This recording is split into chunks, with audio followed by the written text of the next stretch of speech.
the most important institution essential to the functioning of representative democracy.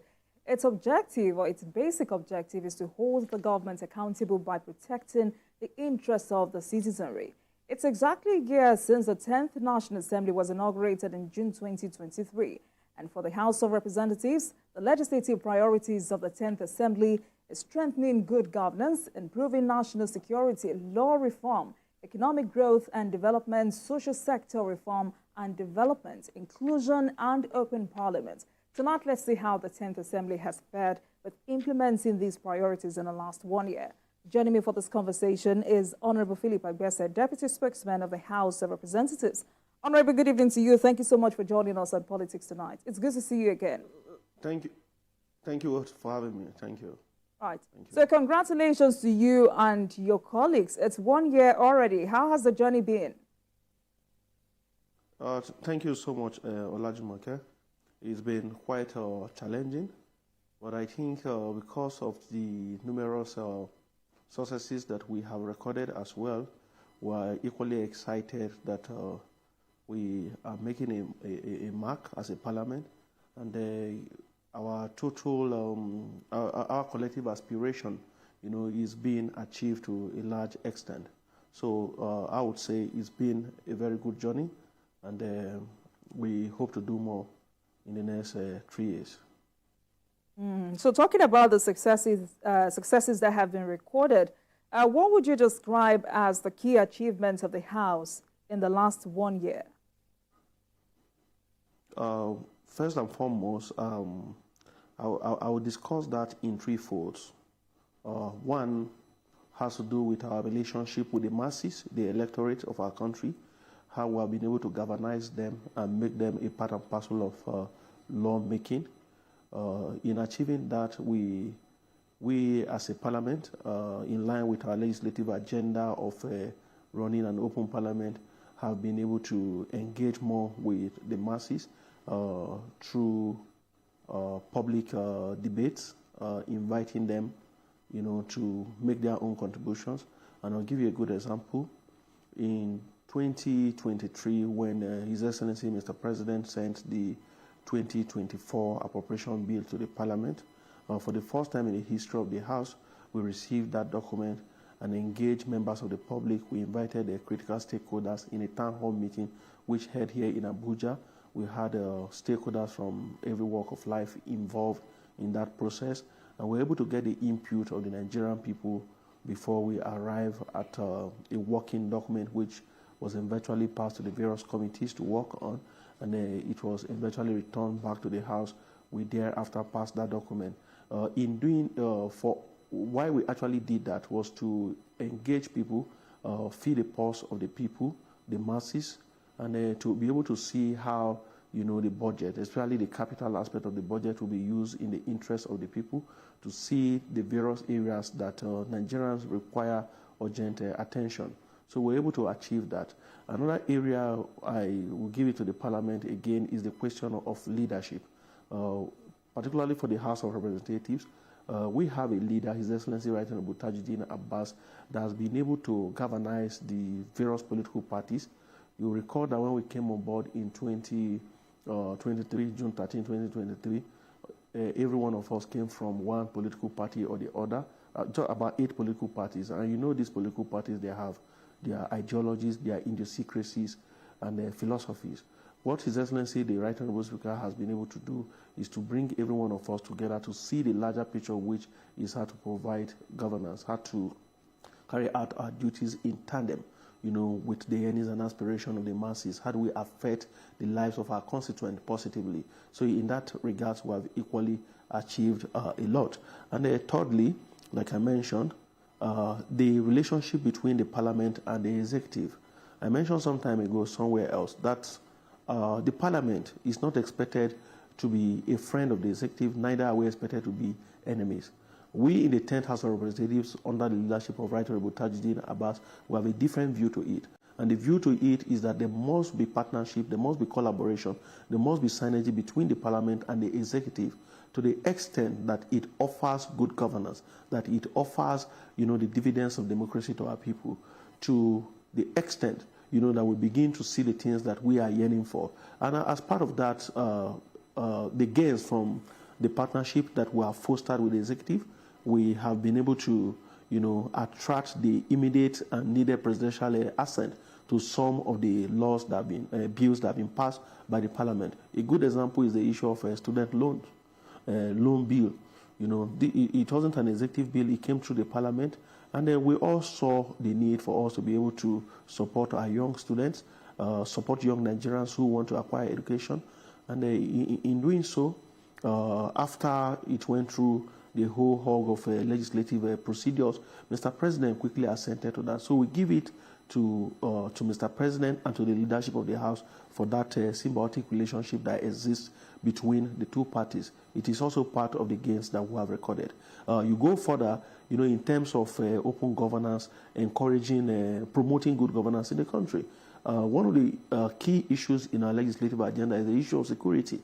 And we came up as a parliament to see that we must tackle this issue of security challenges in the country head on. And in doing so, we have invented our own strategic methods to how these things can be done. First and foremost, we understand the need for us to, properly fund the security agencies. Because when we came on board in 2023, we equally realized the fact that our budget provisions in terms of security sector was actually low. And we looked at it, we were able to address that through the supplementary appropriation bill that Mr. President sent in, for his quick wins in office. And after that, the 2025 appropriation bill came before the parliament, and we ensured that something reasonable and substantial was appropriated to the security agencies. And after that, we now move into the issue of oversight, which is another core responsibility of the parliament for the executive to achieve. Can you hear me? Before we get there, Honorable, yes, I can hear you, Jumoke. Apart from the student loan bill, what other people-oriented bills have been passed in the last 1 year in the House of Representatives, either passed, either consolidated or awaiting consideration? Okay. At the moment, we have 1,361 bills, before the House in 1 year. These 1,361 bills, we have about 87 of them that have passed second reading to third to public engagement sector. For instance, just last week, Nigerians came from all walks of life to the parliament to discuss the issue of creation of schools, to address deficits in agriculture, the creation of new institutions. And we looked at how many institutions, universities, colleges of agriculture, polytechnics, and so on and so forth that should be created. Aside that, we equally have the issue, the long-held debate in the country about the Constitution. We are looking at the bill, to amend the Police Act. We are looking at the bill for state police. And aside that, we expanded the debate around this thing. That's why I said in operating an open parliament, we have taken the parliament back to the people. How are we going about this? By engaging experts outside the parliament. Recently, we had a debate, not a debate, a public lecture, where we had experts and members of the parliament discussing, the issue of security, which, of course, is part of the brainchild of His Excellency, Right Honorable Tajuddin Abbas, to see how we can take the parliament closer to the people. So, again, the issue of constitutional amendment is a very serious issue in the country.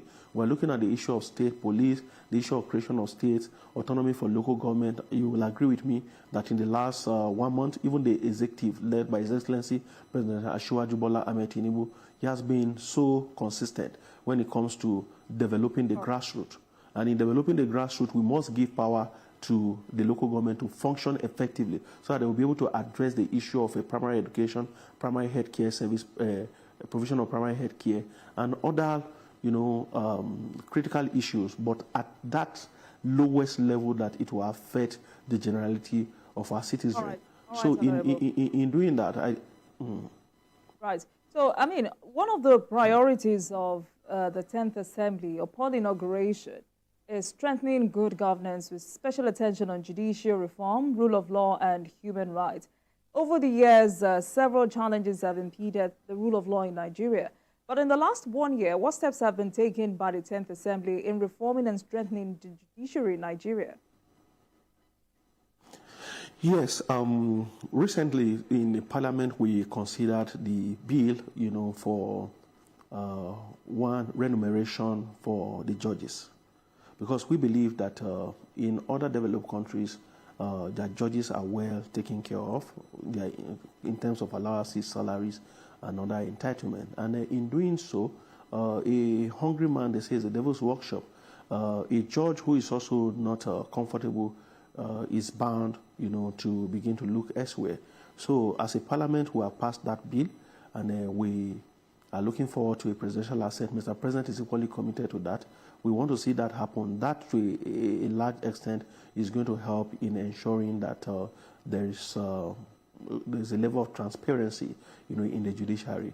And in terms of generally, rule of law across the country, part of these bills before the Parliament, and when we talk about constitutional amendment, to address, certain issue pronouncements that have been made by the court, and seen by members of the public to be controversial. So we are looking at this issue, and the electoral reform is also another major factor, to return back the power of the electorate to be able to, in a democracy, elect who should represent them. How do we make this better? All of us are products of the specialized court. Honorable, the issue of establishing specialized courts to handle specific types of cases, which could expedite case resolutions and reduce backlogs, was what one thing the House of Reps was very particular about. Has there been any move on this in the last 1 year? Yes, there's a bill currently before the Parliament, and it is something that requires a constitutional amendment. So what we are doing basically, some of these bills, because they have bearing on the Constitution. No, the Constitution has bearings on some of these legal instruments.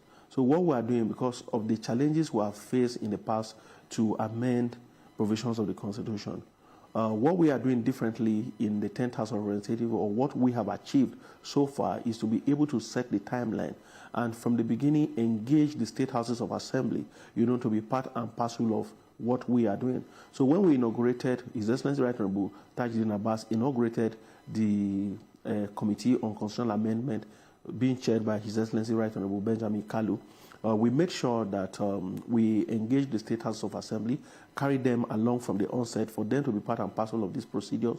The committee had a meeting in Uyo recently where thematic areas were clearly delineated, and the proposals before us so far have been clearly divided into group, for people to look at, and with experts to also come in. So we believe that if we're able to amend some of these provisions, they will address, so many of these challenges facing the country. And beyond constitutional amendment, because we as a parliament have equally looked at it. If we are left with this constitution, how do we make the best of this document before us? And in doing that, it brings us to our oversight functions as a parliament. Our standing committees have embarked on rigorous oversight functions across various sectors of the country. An area that we have really oversighted is the Nigerian police force. And that is why we now have a bill before the House, to amend the Nigerian Police Act. Because the police is very key. The police is important. We want a country where the police is able to carry out its roles and responsibilities in full.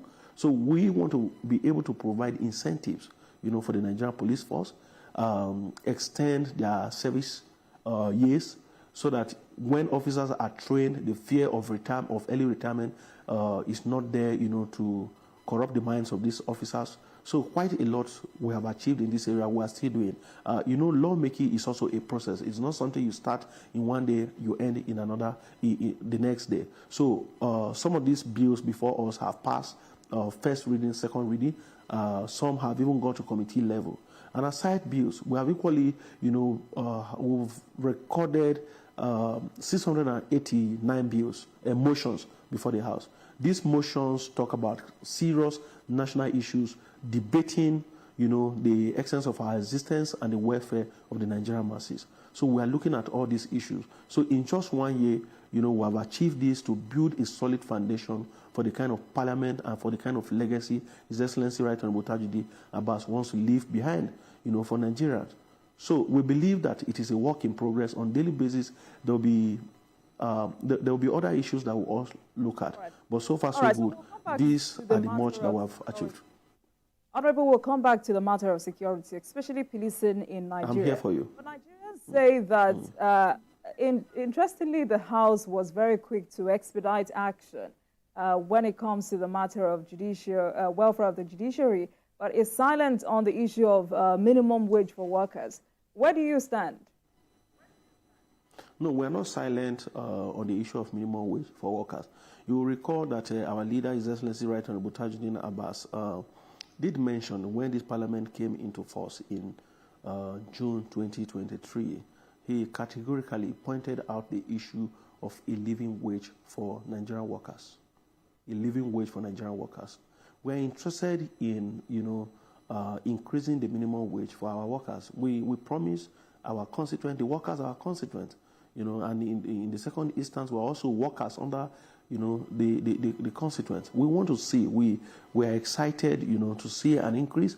And as a parliament, when the NLC and the Trade Union Congress were interfacing with the executive on this issue, the leadership of the parliament under His Excellency Senator Godswill Akpabio and the Right Honorable Tajudeen Abbas quickly moved in, to assuage the feelings of Nigerians and even to intervene, talking to labor to see the need for dialogue.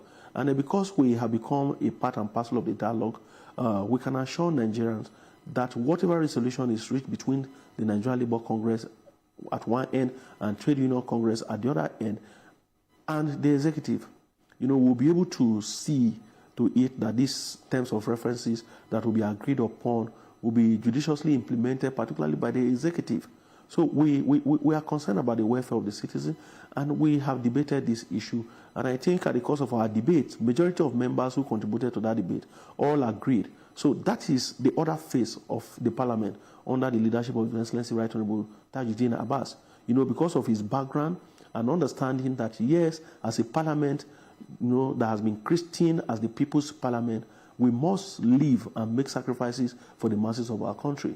And not just the Nigerian Labour Congress, but other segments of the society. People who are not even working.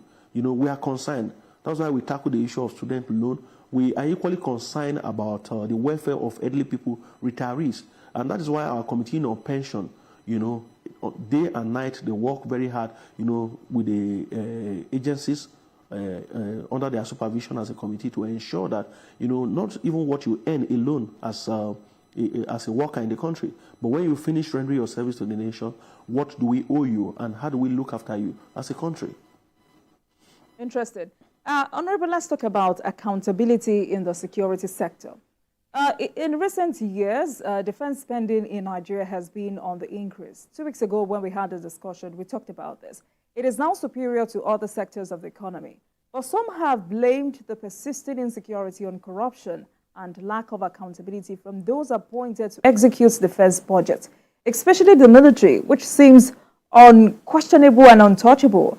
At what point in the last 1 year has the legislature questioned the security chiefs on how banditry has evolved, especially at a time Nigerians are asking for a total rejig of the security architecture of this country?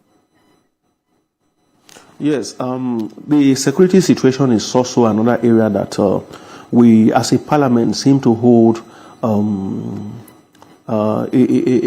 moderate opinion or approach to how these things can be resolved. You mentioned the issue of transparency and accountability in terms of how the first budget is being spent.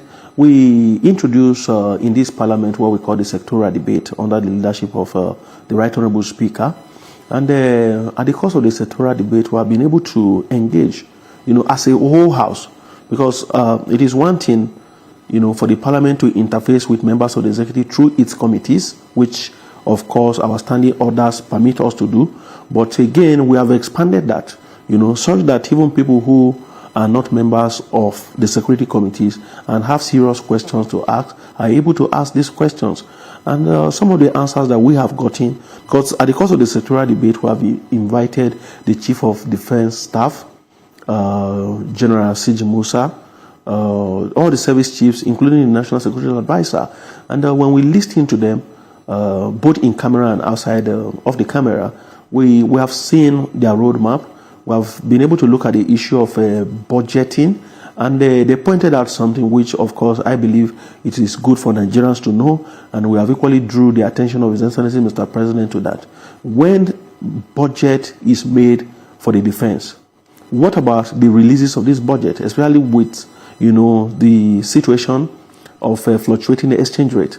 You know very well that some of these hardwares that are used in fighting insecurity, we don't produce them locally.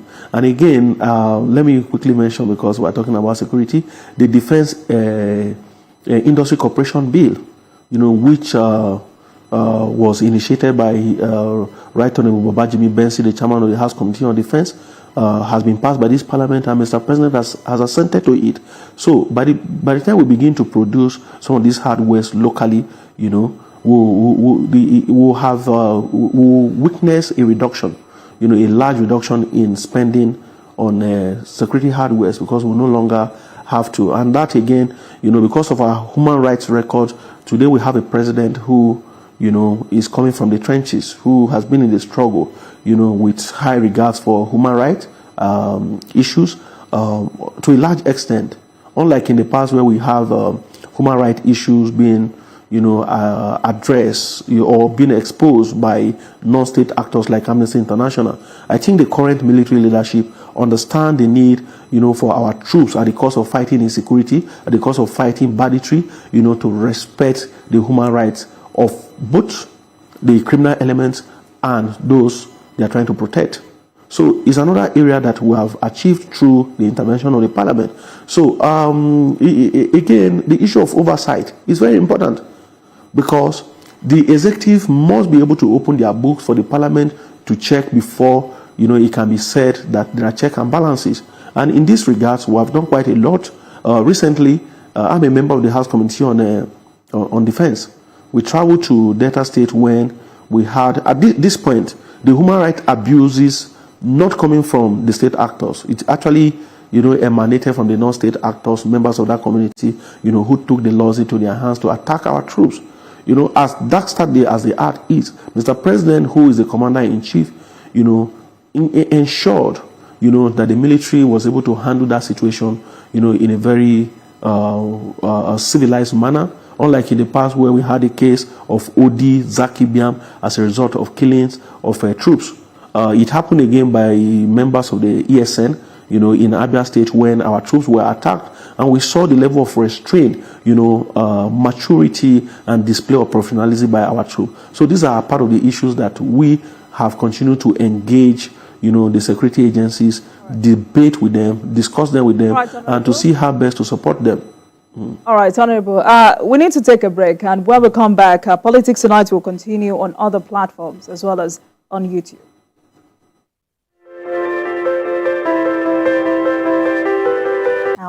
In the last 1 year. Honorable, thank you so much for staying with Politics Tonight. So, it's a pleasure to be here.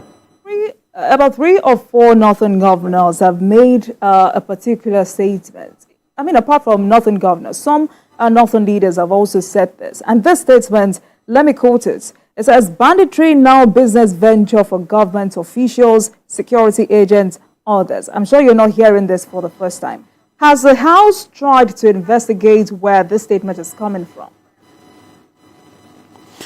Yes, we have debated some of these issues on the floor of the House, and basically we are worried, we are concerned.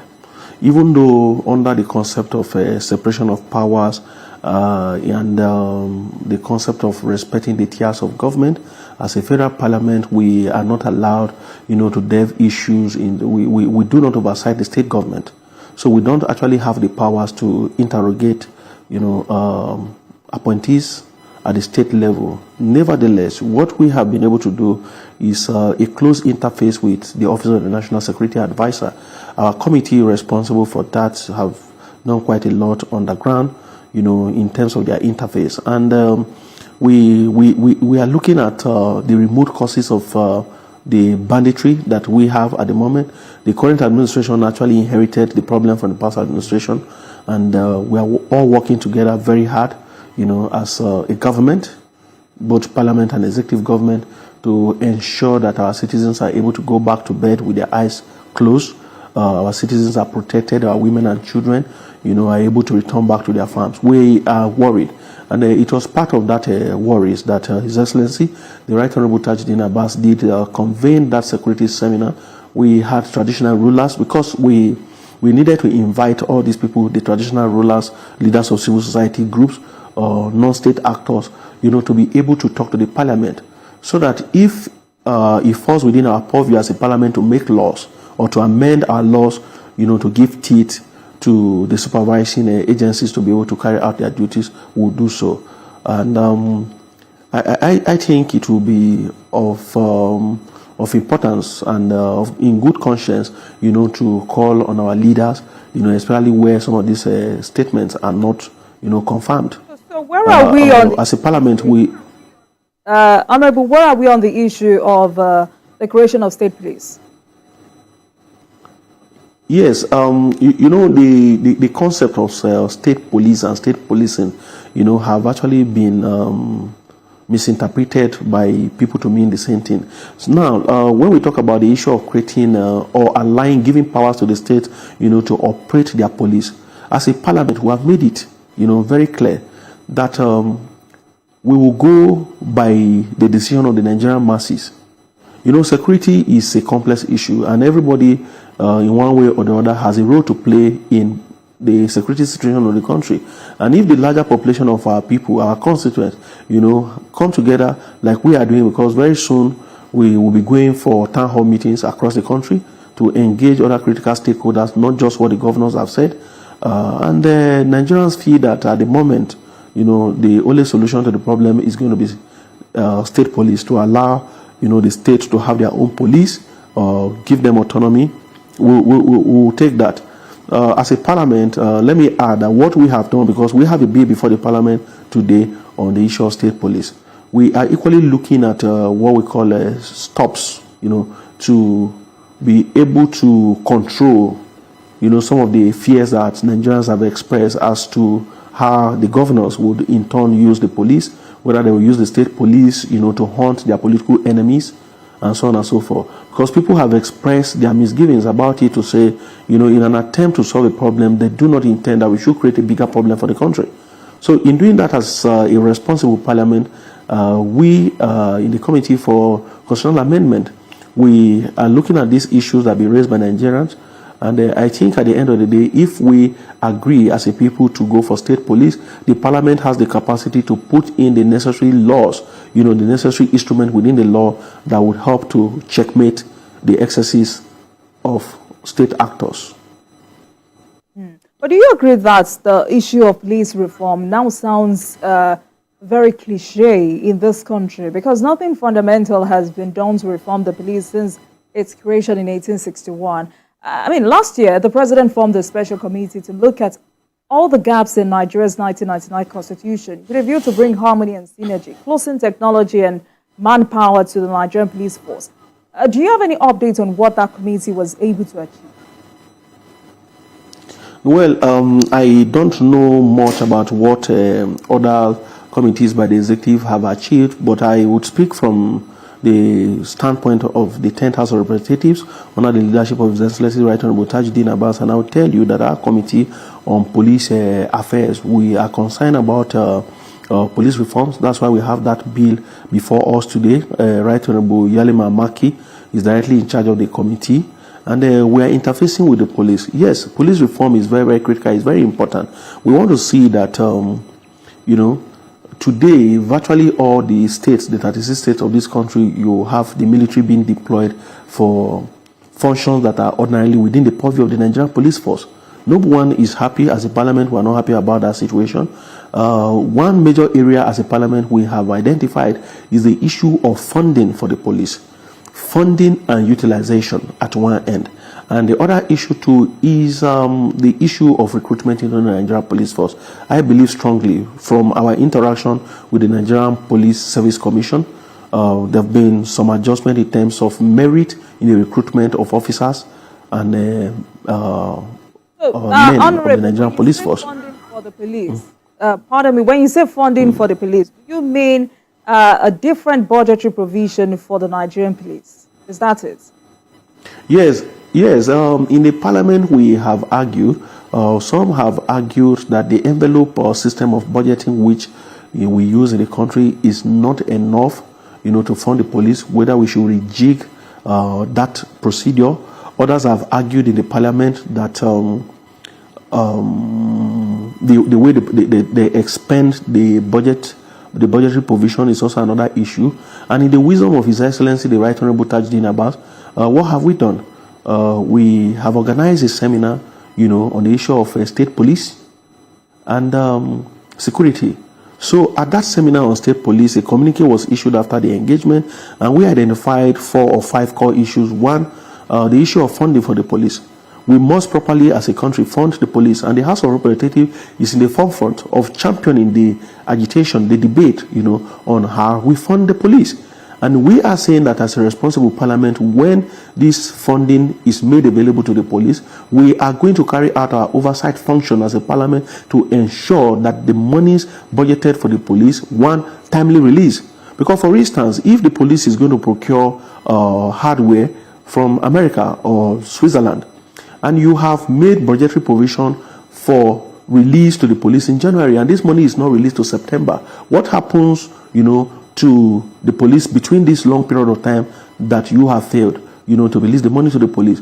So we have interfaced with the executive through the Office of the Honorable Minister of Finance, and we have said to them, particularly on the issue of security, this parliament is taking it very seriously under the leadership of Right Honorable Tajuddin Abbas, to make sure that we do not just allocate money to security agencies, but they are able to access this money as at when due, as at when necessary, and when the money released to them will be useful to them.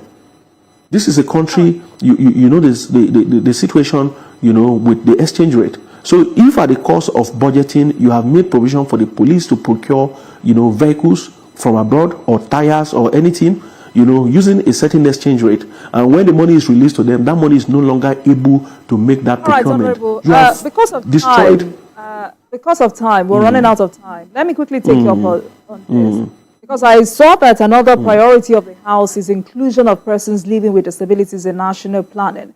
Let's start with laws protecting rights of people living with disabilities. How comprehensive are they, and what has the House done to ensure better deals for people living with disabilities? Yes, I'm a member of that committee under the leadership of Honorable Dawodu. We are working day and night. What we have done so far is that each time petitions, because one area that the 10th House of Representatives has recorded so much is the issue of addressing public petitions. So when some of us are also experts in human rights law, so we understand some of this issue, harassment, victimization, and so on and so forth. So by that understanding and working with our colleagues, we know very well that in time past, people living with disabilities, not that the laws were not there, the laws were there, but there seemed to be a high level of discrimination, whether direct or indirect discrimination. So we are tackling that. All right. Thank you so much. I've been speaking with Honorable Philip Agbese, Deputy Spokesman, House of Representatives. Tonight, we analyze the legislative activities of the 10th Assembly. Thank you so much, and congratulations to you once again. Thank you so much. Thank you so much, Morgan. Thank you. And thank you very much for watching. That marks the end of today's episode of Politics Tonight, but you can watch the repeat broadcast of this episode at midnight. Get in touch with us on our social media handles, Facebook, Instagram, and X at TVC News NG and at Olajumoke WO using the hashtag Politics Tonight. We're also on YouTube.